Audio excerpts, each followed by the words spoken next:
Hard science fiction is where nerds go to have their fantasies taken seriously. It's the realm where science is king, and the laws of physics don't just rule, they dominate. Authors in this genre meticulously craft worlds where every technological marvel is rooted in real scientific principles, and no one is whipping out magic wands disguised as quantum devices. So, if you're hoping for teleportation with no explanation, kindly look elsewhere. One iconic example is Arthur C. Clarke's Rendezvous with Rama, where a giant alien spacecraft enters the solar system. Instead of giving us lasers and epic space battles, Clarke takes us on a thrilling yet oddly intellectual tour of the ship, focusing on the awe and mystery of alien engineering, gravity, and ecosystems. It's like watching Mythbusters, but in space.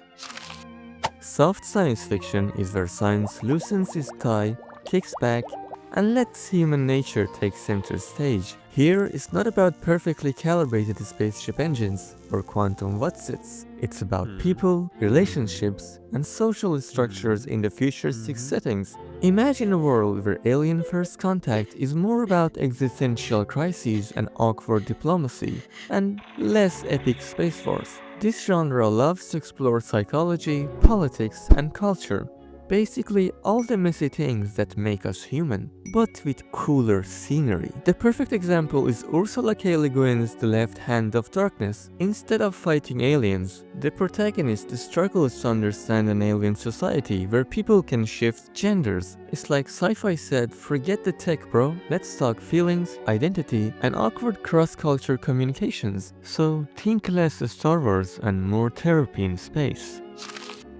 Space opera is the grand, over-the-top dramatic queen of science fiction. Picture galaxies teetering on the brink of war, empires clashing, and heroes with complicated destinies and probably complicated love lives fighting for the fate of everything. It's kinda like someone mashed together Game of Thrones, Star Wars, and an orchestra of lasers. Forget subtle scientific accuracy. Here it's all about characters making epic speeches while explosions light up the cosmos. One legendary example is Frank Herbert's Dune. Think sandworms the size of skyscrapers, galactic feuds, and a hero destined to become a messianic figure. It's got everything: spices, literal and figurative, betrayal, and battles so intense you'll forget how dry the planet is.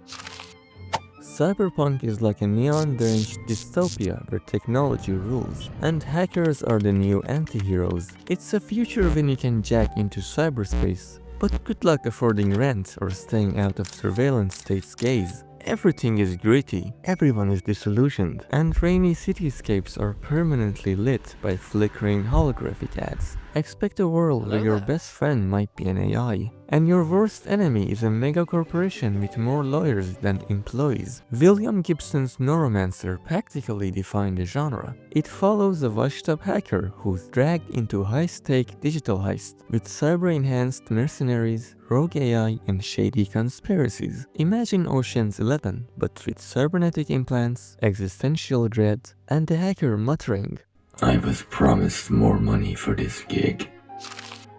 Biopunk is the rebellious DNA splicing cousin of Cyberpunk, where biology is the ultimate tech. Forget hacking computers. Here, it's all about hacking your genes. Picture a world where scientists push the boundaries of evolution, and it's filled with genetic experiments, mutant creatures, and shadowy corporations playing God. Everything is slimy, creepy, and a little too close to an ethical nightmare. A prime example is Paolo Bacigalupi's The Wind-Up Girl. In a future ravaged by climate change and genetic manipulation, corporations control the world's food supply, and genetically modified humans serve as tools or threats. And it's a world where survival means navigating bioengineered chaos. Think Jurassic Park, but with fewer dinosaurs and more modified doom, and probably a moral crisis or two. Steampunk is what happens when Victorian elegance meets mad science. Imagine a world where top hats, corsets, and monocles are paired with clockwork gadgets, steam-powered airships, And goggles, lots of goggles. And instead of smartphones, you'll get brass contraptions and robot butlers fueled by coal. One standout is the Difference Engine by William Gibson and Bruce Sterling. It's set in an alternate 19th century, where Charles Babbage's early computer actually works, sparking a tech revolution way ahead of its time. It's filled with political intrigue, mechanical brilliance, and social upheaval, all with retro-futuristic twists. It feels like someone handed Steampunk a cup of tea and said, "Now, overthrow the establishment, but politely." Dystopian and post-apocalyptic sci-fi is where humanity collectively asks, "Come on, what's the worst that could happen?" And then it does. These stories drop us into the worlds where oppressive governments rule, society has collapsed, or Earth is now a barren wasteland. It's a genre where hope is on life support, survival is an Olympic sport, and the biggest villain might just be your neighbor fighting you for the last can of beans. One iconic example is George Orwell's 1984. In Orwell's nightmare world, Big Brother is always watching. Freedom is a distant memory, and even your thoughts aren't safe. It's like a grim bureaucratic version of Hunger Games, but with more paperwork and fewer arrows. Alternate history is the what-if playground of science fiction, where authors take a single historical event, give it a twist, and watch the dominoes fall. Ever wondered what would happen if the Nazis won World War II? Or if the Roman Empire never collapsed? This genre thrives on those wild thought experiments. You can expect political intrigue, reimagine historical figures, and worlds that feel familiar, but are just a bit off. One famous example is Philip K. Dick's The Man in High Castle, which envisions a chilling reality where the Axis powers won World War II and divided America between Nazi Germany and Imperial Japan. It's part thriller, part existential mindbender, and all-around paranoia-inducing. Think Downton Abbey meets Black Mirror with a lot more fascism.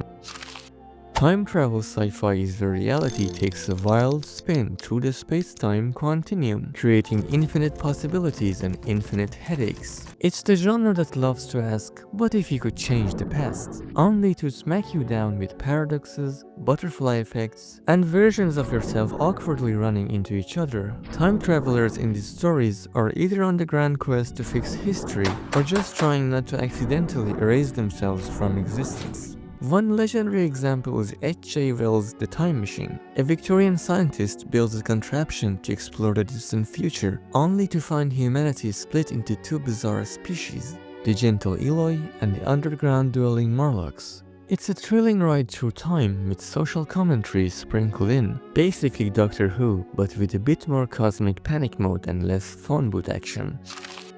Military science fiction marches into battle with futuristic weapons and interstellar armies. There's usually a grizzled commander barking orders and a lot of yes sir energy. It's where war doesn't just stay on Earth, it scales up to the galaxy, with space marines, giant fleets, and entire planets serving as battlegrounds. And a standout in this genre is Joe Hillsman's The Forever War. It follows a soldier fighting in a seemingly endless interstellar conflict, only to return home after each mission to find centuries have passed on Earth due to time dilation. It's kinda like Starship Troopers, but with a lot more reflections on existence. Because nothing says military sci-fi like realizing that while we're off battling aliens, everyone you know back home is long dead. War never changes, except when relativity screws it up. A space exploration sci-fi is all about the final frontier, boldly going where no one has gone before. It's where astronauts, scientists, and explorers face cosmic mysteries, counting each breath, hoping their oxygen tank keeps going a little longer, with all the wonder, danger, and a lot of situations like, "Houston, you getting this? I think we got a problem." A prime example is Kim Stanley Robinson's Red Mars, where humanity's colonization of Mars became a grand struggle between scientific ambition and political power. Terraforming, survival, and social conflict collide on the Red Planet like a space soap opera. Think Interstellar meets The Martian, with a lot of, wait, how do we survive here for centuries? If you love the idea of space being beautiful and terrifying all at once, this genre will rocket you straight there. First contact sci-fi is the genre where humans finally get to say, we're not alone in the universe, and promptly realize, oh no, maybe that's a bad thing. It explores the moment when humanity meets extraterrestrial life, for better or worse. Will the aliens come in peace? Will they bring a space plague, or just wonder why we haven't figured out intergalactic Wi-Fi yet? These stories thrive on the tension of communication barriers, culture clashes, and the sheer awe or terror of meeting beings who might not care about Earth's puny problems. One classic is Carl Sagan's Contact, where scientists detect a message from deep space, sparking a global effort to understand an alien intelligence. It's a fascinating mix of science, politics, and existential wonder. Think Arrival, but with more debates on meaning of life and less aliens with squid arms. Alien invasion sci-fi is where Earths get an unexpected special visitor alert, and it's never the friendly kind. These stories pit humanity against extraterrestrial forces who either want our planet's resources or just to vaporize us for fun. Expect giant ships hovering ominously over cities, mass panic, heroic speeches about defending mankind, epic battles, and scientists yelling, "We have to find their weakness before someone miraculously does." A legendary example is H.G. Wells' The War of the Worlds. Martians invade with heat rays and advanced tech, flattening Earth's defenses faster than you can say global emergency. Humanity seems doomed, until the aliens forget to check Earth's infection control protocols. Think Independence Day, but with less heroism and more quiet horror about the fragility of human life.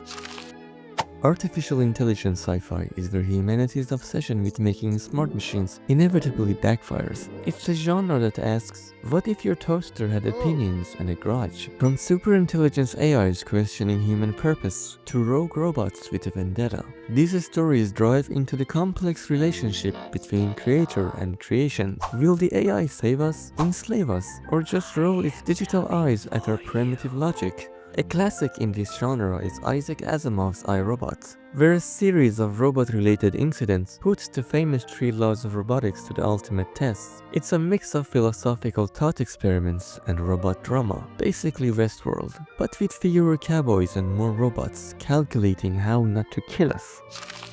Superhuman sci-fi takes evolution and cranks it up to superhero levels, but with a scientific twist. It's where humans enhance themselves through tech and genetic engineering to become stronger, smarter, or practically immortal. But of course, with great power comes great ethical dilemmas. Are you still human if half your body is cybernetic? What happens when ordinary people can't keep up with upgraded superhumans? One notable example is Richard K. Morgan's Altered Carbon, where human consciousness can be downloaded and transferred between bodies, making death just an inconvenient hiccup for the wealthy. It's a gritty cyber-noir world of body swapping, murder, and existential crises, kinda like Blade Runner meets The Matrix. Religious and philosophical sci-fi is where cosmic marvels collide with a timeless search for meaning, often leaving you wondering if the universe itself is trolling you. This genre dives into spirituality, the meaning of life, and humanity's place in the grand cosmic order, sometimes with godlike aliens, and other times with straight-up divine revelations. You can expect epic debates on fate, free will, and the soul, usually with a side of, what if the universe was just one giant thought experiment? A mind-bending classic in this genre is Philip K. Dick's To Android's Dream of Electric Sheep, which explores the blurry line between human and machine consciousness. While Deckard hunts rogue androids, this story ponders whether empathy and morality define what it means to be human, more like a philosophical seminar disguised as a sci-fi noir thriller. Sci-fi horror is where the vast unknown of space or science becomes your worst nightmare. It's the genre that whispers, what if we unlock the secrets of the universe, and deeply regretted it. Here, space is dark, quiet, and absolutely not empty, and your cutting-edge science project probably wants to kill you. You can expect claustrophobic settings like derelict spaceships, terrifying alien creatures, and scientists who go from this microbe is harmless to lock the lab doors now. A classic example is Alien by Alan Dean Foster, where a crew of unlucky space truckers discovers that taking home mysterious alien eggs is really a bad idea. Q panic, chest-bursting horrors, and a fight for survival in the cold, indifferent void of space. It's like The Thing, but the alien isn't the only threat. It's the crushing quiet of space reminding you that you're utterly alone.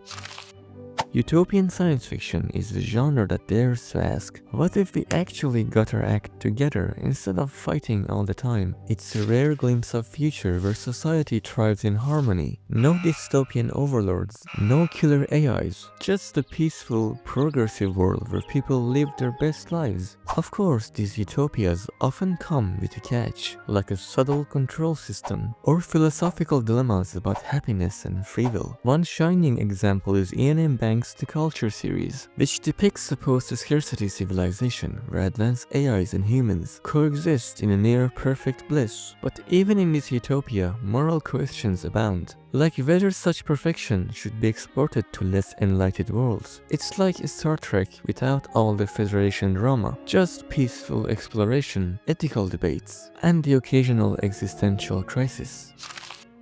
Young adult sci-fi is where coming-of-age drama meets futuristic chaos. It's the genre that loves throwing teenagers into high-stakes situations, dystopias, space colonies, or tech-ruled societies, and watching them rise to the challenge. You can expect themes of identity, rebellion, friendship, and romance. One iconic example is Suzanne Collins' The Hunger Games, where Katniss Everdeen must survive a televised deathmatch, while also navigating oppressive politics and teenage feelings. It's part gladiator arena, part social commentary, and 100% adrenaline. Young adult sci-fi knows the real struggle isn't just saving the galaxy, it's doing it before curfew, and without embarrassing yourself in front of your crush. Satirical and parody sci-fi is where the genre takes a good long look at itself and bursts out laughing. It pokes fun at sci-fi tropes, human stupidity, and society's quirks with sharp wit and absurd scenarios. Here, space battles, alien invasions, and futuristic tech aren't just plot devices, they are setups for cosmic punchlines. Expect exaggerated characters, ridiculous technology, and biting social commentary disguised as hilarity. One of the best examples is Douglas Adams' The Hitchhiker's Guide to the Galaxy. It starts with Earth being destroyed to make way for a space highway, and it spirals into a series of absurd misadventures, featuring depressed robots, pan-dimensional mice, and a towel-obsessed protagonist. It's like Monty Python in space, equal parts silly and profoundly clever.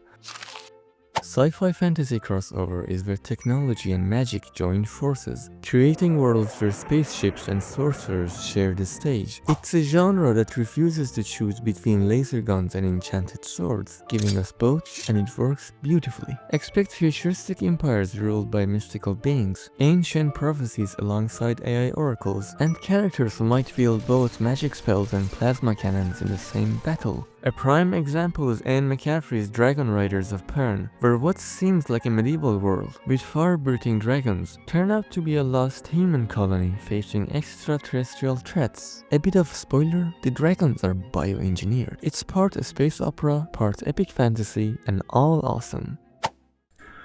Thanks for watching. I mean it. Thank you.